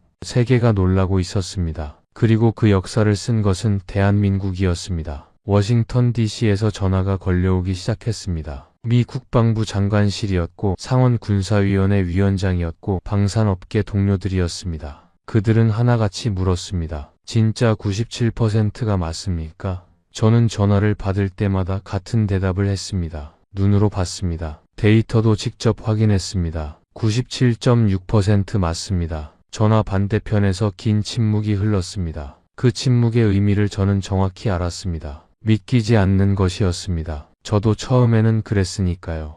영국의 방산 싱크탱크 제인스 디펜스 위클리가 당일 오전 긴급 논평을 발표했습니다. 세계 방공 체계의 패러다임이 전환되는 역사적 순간이라고 했습니다. 한국의 천궁이는 더 이상 신흥 방산국의 실험적 시스템이 아니며 실전에서 세계 최고의 성능을 입증한 검증된 체계라는 평가였습니다. 그 사건 이후 세계 방산 시장이 요동쳤습니다. 2달 만에 폴란드, 루마니아, 사우디아라비아, 카타르, 이집트에서 천궁이 도입 협상을 공식 요청했습니다. 폴란드는 기존에 협의하던 패트리어트 추가 도입 계약을 보류하고 천궁이 비교 평가를 요청했습니다. 나토 회원국 방위 장관들이 한국 방산 기업들을 초청했습니다. 독일 분데스베어 담당자들이 직접 한국을 방문해 천궁이 생산 공장 견학을 요청했습니다. 미 국방부 안에서도 천궁이와의 공동 연구 가능성을 검토하자는 의견이 제기됐습니다. 세계가 한국을 제대로 보기 시작한 것이었습니다. 한국 언론의 보도 중에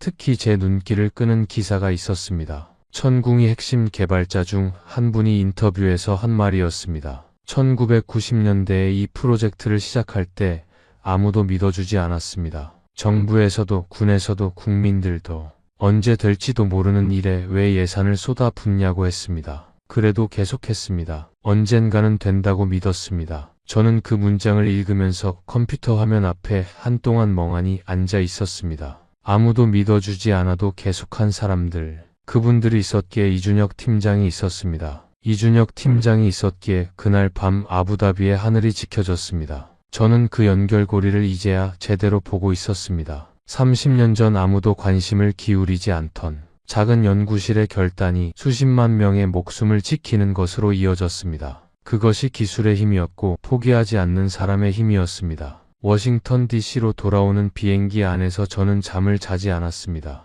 노트북을 꺼내 한국 방산 개발사를 읽었습니다. 천궁이만이 아니었습니다. 초음속 전투기 KF-21 보람의 잠수함 손원이람 자주포 K-9, 썬더 전차 흑표, 천무 다련장 로켓, 그 모든 것을 저는 처음부터 다시 읽었습니다. 방산 전문가로서가 아니라 한 나라의 이야기를 처음 듣는 청자로서 그 역사 속에는 공통된 하나의 정신이 있었습니다. 안 된다고 하면 더 해보고 불가능하다고 하면 왜 불가능한지를 직접 확인하고 거절당하면 스스로 만들어버리는 정신이었습니다. 선진국들이 기술 이전을 거절하면서 했던 말들이 있었습니다. 지금 여러분 나라 수준에서는 이 기술을 다루기 어렵습니다. 그 말을 들은 한국의 엔지니어들이 어떻게 반응했는지 아십니까?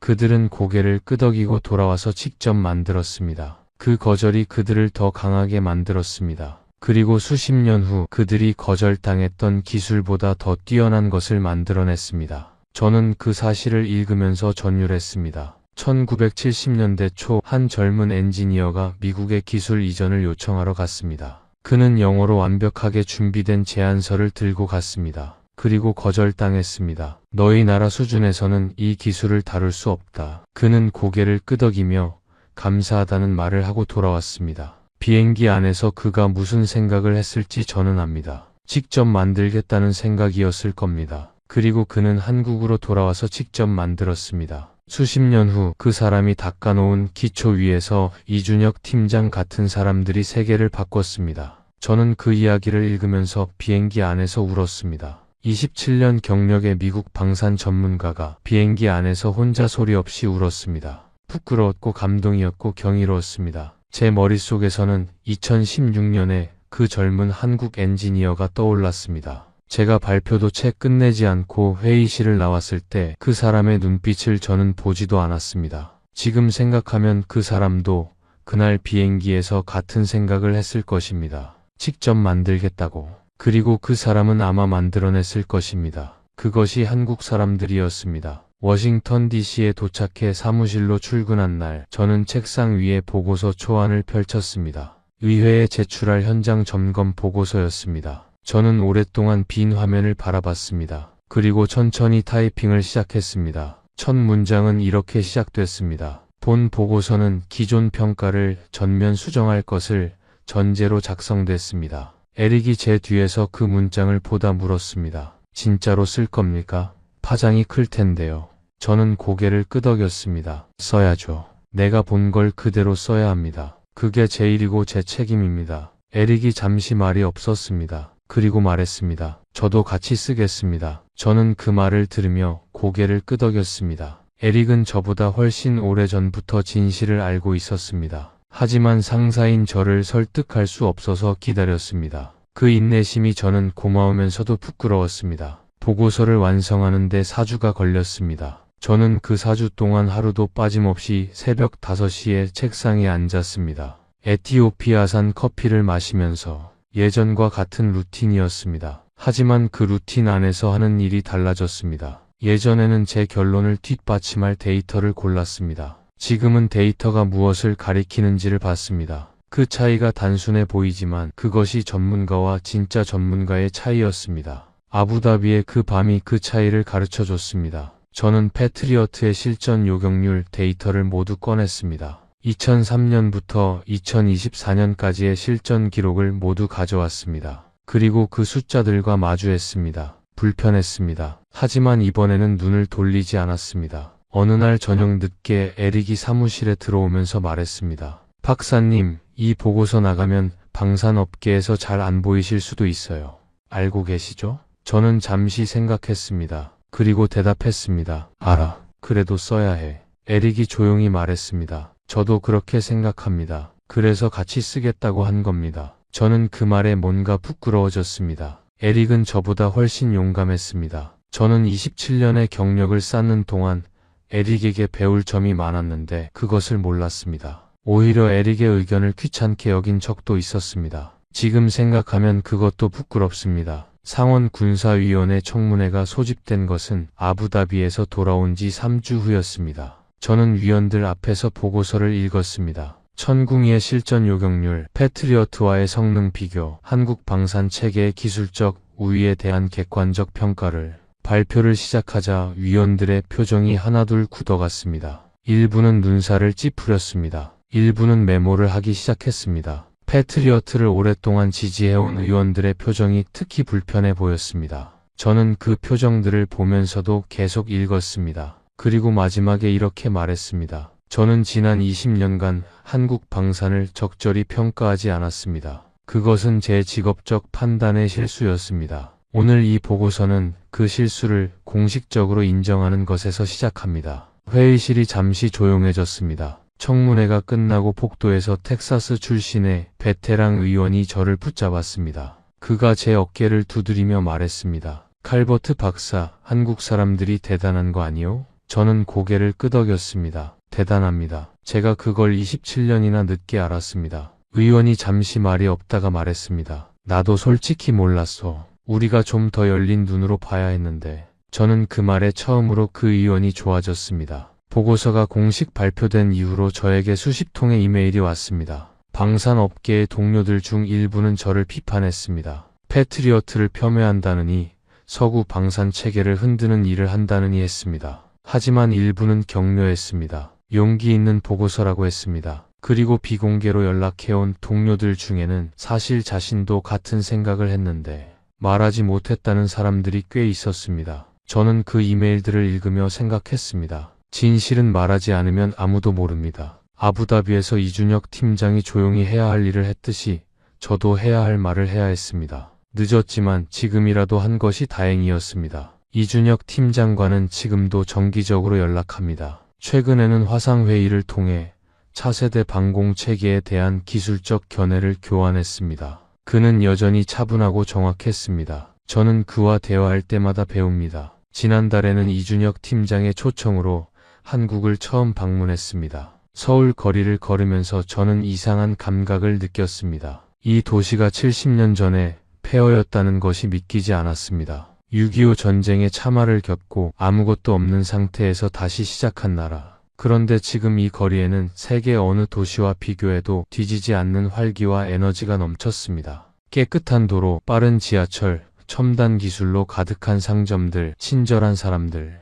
특히 지하철이 인상적이었습니다. 워싱턴 DC의 지하철보다 훨씬 빠르고 정확하고 깨끗했습니다. 저는 그 지하철을 타면서 생각했습니다. 이 나라가 이 모든 것을 만드는데 얼마나 걸렸을까? 그리고 그 시간 동안 얼마나 많은 사람이 얼마나 열심히 일했을까? 저는 이 광경이 어느 날 갑자기 생겨난 것이 아니라는 것을 이제 알았습니다. 수십 년간 포기하지 않고 땀을 흘린 사람들이 만들어낸 것이었습니다. 이준혁 팀장이 저를 데리고 처음 간 곳이 있었습니다. 서울 어느 언덕에 있는 작은 전쟁기념관이었습니다. 6.25 전쟁의 흔적을 담은 곳이었습니다. 저는 그 안에서 당시의 사진들을 봤습니다. 폐허가 된 서울의 모습, 피난을 가는 가족들의 모습, 그리고 전쟁이 끝난 뒤 다시 삽을 들고 일어서는 사람들의 모습.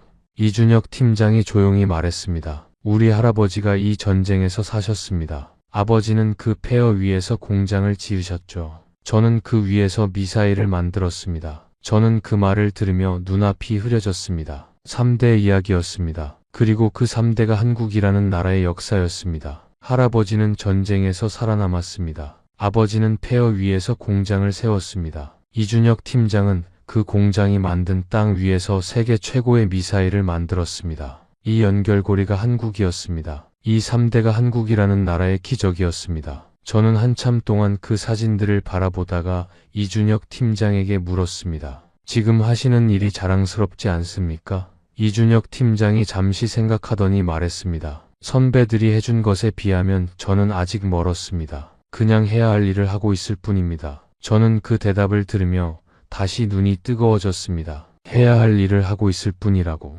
세계 방산 역사를 바꾼 사람이 그냥 해야 할 일을 했을 뿐이라고 말했습니다. 이것이 한국인의 정신이었습니다. 과시하지 않는 것, 자랑하지 않는 것, 그냥 해야 할 일을 하는 것. 그 조용한 헌신이 30년 동안 쌓여 세계 최고의 방공 시스템을 만들어냈습니다. LIG 넥스원 공장을 방문했습니다. 천궁이가 만들어지는 현장이었습니다. 공장 안을 걸으면서 저는 말이 나오지 않았습니다. 철저하고 정밀하고 진지한 사람들이 가득했습니다. 화려한 장치나 과시가 없었습니다. 그냥 일을 하고 있었습니다. 묵묵하게 집중해서 정확하게.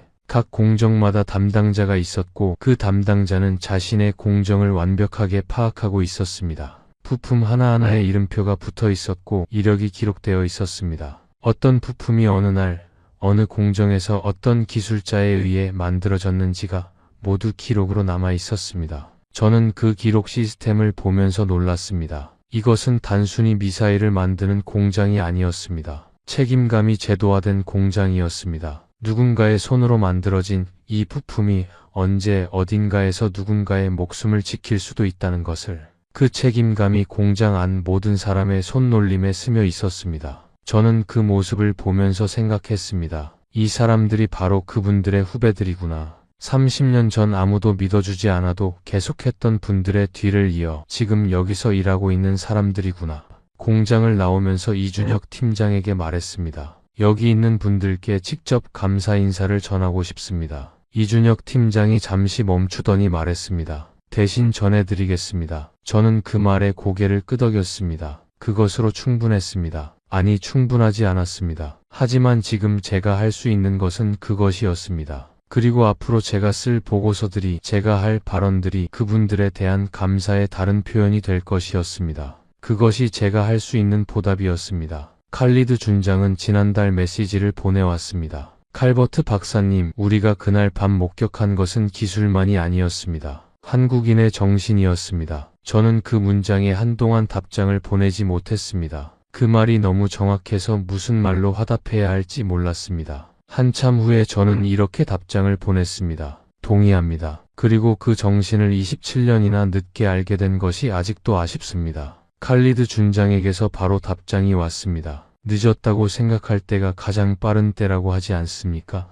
저는 그 문장을 보며 웃었습니다. 그리고 다시 한번 눈이 뜨거워졌습니다. 늦었다고 생각할 때가 가장 빠른 때. 그 말이 오랫동안 머릿속에 남았습니다. 아내 캐롤린은 제가 아부다비에서 돌아온 뒤 달라졌다고 했습니다. 당신 요즘 저녁에 한국 다큐멘터리 보던데 무슨 일 있어요? 저는 솔직하게 대답했습니다. 내가 그동안 모르던 나라를 알게 됐어. 그 나라에 대해 더 알고 싶어. 캐롤린이 웃으며 말했습니다. 나도 같이 봐도 돼요? 우리는 그날 저녁 처음으로 함께 한국에 관한 다큐멘터리를 봤습니다. 한국의 산업화를 다룬 다큐였습니다. 1960년대 아무것도 없던 나라에서 시작해서 지금의 경제 대국이 되기까지의 이야기였습니다. 허벌판에 공장을 짓고 배 한 척을 만들어 본 적도 없으면서 조선소를 지은 이야기. 하루 16시간씩 일하면서 산업 기반을 닦은 이야기. 세계가 불가능하다고 했을 때 가능하다고 믿고 해낸 이야기들. 캐롤린이 다큐를 보다 조용히 말했습니다. 이 사람들 정말 대단하다. 저는 그 말에 고개를 끄덕였습니다. 그래, 나보다 내가 더 빨리 알아챘네. 첫째 잭이 그날 저녁 제 옆에 앉아서 물었습니다. 아빠, 한국이 그렇게 대단한 나라야? 저는 잠시 생각하다가 대답했습니다. 아빠가 27년 동안 몰랐던 나라야. 그런데 알고 보니 세상에서 가장 대단한 나라 중 하나더라고. 잭이 눈을 동그랗게 뜨며 말했습니다. 아빠가 몰랐다고? 저는 웃었습니다. 응, 아빠가 틀렸어. 그 말을 15살 아들에게 하는 것이 이상하게도 창피하지 않았습니다. 오히려 속이 후련했습니다. 틀렸다는 것을 인정하는 것이 이렇게 홀가분한 일이라는 것을 저는 그때 처음 알았습니다. 루카스가 다큐를 보다가 말했습니다. 한국이 전쟁으로 다 부서진 나라였는데 이렇게 됐어요. 와. 12살짜리 아들의 그 한마디가 제 27년의 편견보다 훨씬 더 솔직했습니다. 루카스가 언젠가 저에게 물었습니다. 아빠, 다음에 한국 같이 가도 돼요? 한국 음식 먹어보고 싶어요. 저는 그 말에 웃으며 대답했습니다. 그래, 꼭 같이 가자. 이준혁 팀장에게도 소개시켜줄게. 루카스가 눈을 빛내며 말했습니다. 아부다비에서 그 미사일 막은 분이요? 저는 고개를 끄덕였습니다. 응, 그분이야. 루카스가 조용히 말했습니다. 대단한 분이다. 저는 그 말을 들으며 고개를 끄덕였습니다. 대단한 분이지. 그리고 그 뒤에는 더 대단한 분들이 계셔. 30년 동안 아무도 믿어주지 않아도 계속하신 분들이. 루카스가 잠시 생각하더니 말했습니다. 그분들이 진짜 영웅이네요. 저는 그 말을 듣는 순간 가슴이 꽉 막히는 것 같았습니다. 12살짜리 아들이 옳았습니다. 그분들이 진짜 영웅이었습니다. 총을 들고 전장에서 싸운 영웅들만이 영웅이 아니었습니다. 아무도 알아주지 않는 연구실에서 수십 년 동안 포기하지 않고 일한 사람들도 영웅이었습니다. 이준혁 팀장처럼 세계 방산 역사가 바뀌는 순간에도 조용히 수고했습니다. 한마디를 하는 사람들도 영웅이었습니다. 저는 요즘 저녁 6시에 퇴근을 합니다. 캐롤린이 처음에는 믿지 않았습니다. 웬일이야? 라고 물었습니다. 저는 웃으며 대답했습니다. 아부다비에서 배운 거야. 중요한 게 뭔지를. 재계 농구 경기를 처음으로 직접 보러 갔습니다. 재기 3점 슛을 성공시키는 순간 저는 자리에서 벌떡 일어났습니다. 옆에 앉은 캐롤린이 저를 보며 웃었습니다. 저는 그 순간 재기 처음으로 3점 슛을 성공시켰을 때 제가 없었다는 것을 떠올렸습니다. 그때 아내가 찍어 보내준 사진이 저는 회의실에서 몰래 봤습니다. 지금 이 자리에 직접 있는 것과 사진으로 보는 것이 얼마나 다른지를 저는 그제야 알았습니다. 루카스와 자전거도 탔습니다. 뒤에서 잡아주다가 손을 놓았을 때 루카스가 혼자서 멀리 달려나가는 것을 봤습니다. 눈물이 날 뻔했습니다. 그동안 제가 얼마나 많은 것을 놓쳐왔는지가 느껴졌기 때문이었습니다. 루카스가 처음 걸음마를 뗐을 때도 없었고, 처음 자전거를 탔을 때도 없었고, 처음 학교에서 상을 탔을 때도 없었습니다. 제가 중요한 일을 한다는 자부심으로 그 모든 것을 흘려보냈습니다. 하지만 이제 알았습니다. 가장 중요한 일은 제 앞에 있었습니다. 지난달에는 오래된 서랍을 열었습니다. 2017년에 읽지 않고 넣어뒀던 그 보고서를 꺼냈습니다. 매사추세츠 공과대학교 연구팀이 발표한 패트리어트 실전 요격률 분석 보고서였습니다. 저는 그것을 처음부터 끝까지 읽었습니다. 읽으면서 얼굴이 뜨거워졌습니다. 보고서의 내용은 정확했습니다. 제가 7년 동안 서랍 속에 넣어두고 외면했던 그 내용이 틀리지 않았습니다. 저는 읽기를 마치고 나서 그 보고서를 접어 연구 보관용 폴더에 넣었습니다. 저의 27년짜리 교훈을 담은 문서였습니다. 이것을 잊지 않기 위해서였습니다. 보고 싶지 않은 데이터를 서랍에 넣어두는 습관을 다시는 반복하지 않기 위해서였습니다. 언제나 데이터를 제대로 편견 없이 볼 것. 그것이 제 나머지 경력의 첫 번째 원칙이 됐습니다.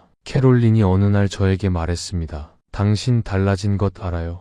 예전에는 집에 와도 여기 있는 것 같지 않았는데 요즘은 진짜로 여기 있는 것 같아요.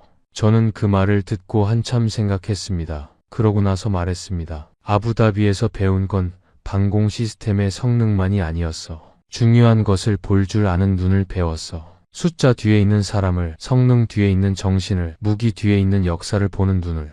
캐롤린이 조용히 제 손을 잡으며 말했습니다. 이제 그 눈으로 우리 가족도 좀 봐줘요. 저는 그 말에 웃었습니다. 그리고 진심으로 대답했습니다. 그럴게. 잭이 그 말을 들으며 말했습니다. 아빠, 그러면 한국이 미국한테 배운 게 아니라 이제는 미국이 한국한테 배워야 하는 거야? 저는 웃으며 대답했습니다. 그래, 적어도 방공 시스템 분야에서는 그래. 잭이 말했습니다. 아빠가 27년 동안 반대로 생각했던 거네. 저는 그 말에 웃었습니다. 응, 반대로 생각했어. 그리고 지금은 제대로 생각하고 있어. 루카스가 말했습니다. 아빠, 한국 사람들한테 배우는 거 좋은 거야. 아빠가 더 좋은 아빠가 됐잖아. 저는 그 말을 듣는 순간 웃음이 터지면서 눈물이 날 뻔했습니다. 12살짜리 아들이 제 인생에서 가장 중요한 진실을 말해줬습니다. 한국에서 배운 것이 저를 더 좋은 전문가로 만들었을 뿐 아니라 더 좋은 아빠로 만들었습니다. 그것이 이 모든 이야기에서 제가 받은 가장 큰 선물이었습니다.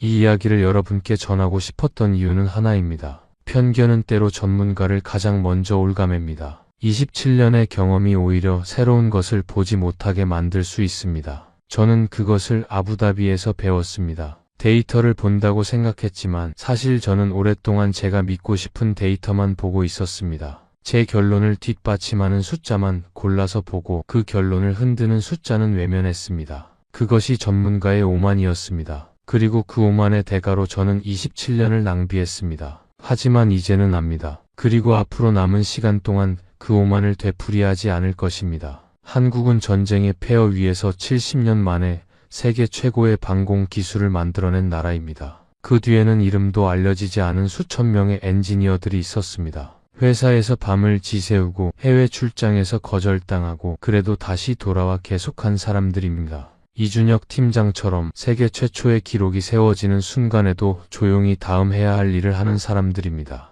그분들 덕분에 그날 밤 아부다비의 하늘이 지켜졌습니다. 그분들 덕분에 세계가 대한민국을 다시 봤습니다. 그리고 그분들 덕분에 저 같은 고집 센 미국인도 눈을 뜰 수 있었습니다. 6.25 전쟁 당시 이 나라의 1인당 국민소득은 필리핀보다 낮았습니다. 그런 나라가 70년 만에 세계 최고의 방공 시스템을 만들어냈습니다. 그 기적의 이름이 대한민국이었습니다. 여러분의 아버님 세대가 이 나라의 산업을 맨손으로 일으켰듯이 지금의 대한민국 기술자들은 그 위에서 세계를 바꾸고 있습니다. 그것은 우연이 아닙니다. 대를 이어 흘린 땀의 결과입니다. 포기하지 않는 정신의 결과입니다. 한국인 특유의 그 누구도 따라오기 어려운 집념과 근면함의 결과입니다. 저는 이제 그것을 압니다. 27년이 걸렸지만 이제는 압니다. 그리고 앞으로 남은 시간 동안 저는 그 나라가 세계에 얼마나 더 많은 기적을 보여줄지를 직접 눈으로 보고 싶습니다. 이번에는 편견 없이 제대로 된 눈으로. 이 이야기가 마음에 드셨다면 좋아요와 구독 부탁드립니다. 대한민국의 저력을 더 많은 분들께 알릴 수 있도록 영상을 공유해 주시면 진심으로 감사하겠습니다. 여러분 주변에도 이런 한국의 기술력을 직접 느끼신 경험이 있으신가요? 혹은 여러분의 아버님 세대가 이 나라를 일으키셨던 그 시절 이야기를 알고 계신가요? 댓글로 이야기 나눠주시면 정말 좋겠습니다. 긴 시간 함께 해주셔서 진심으로 감사드립니다.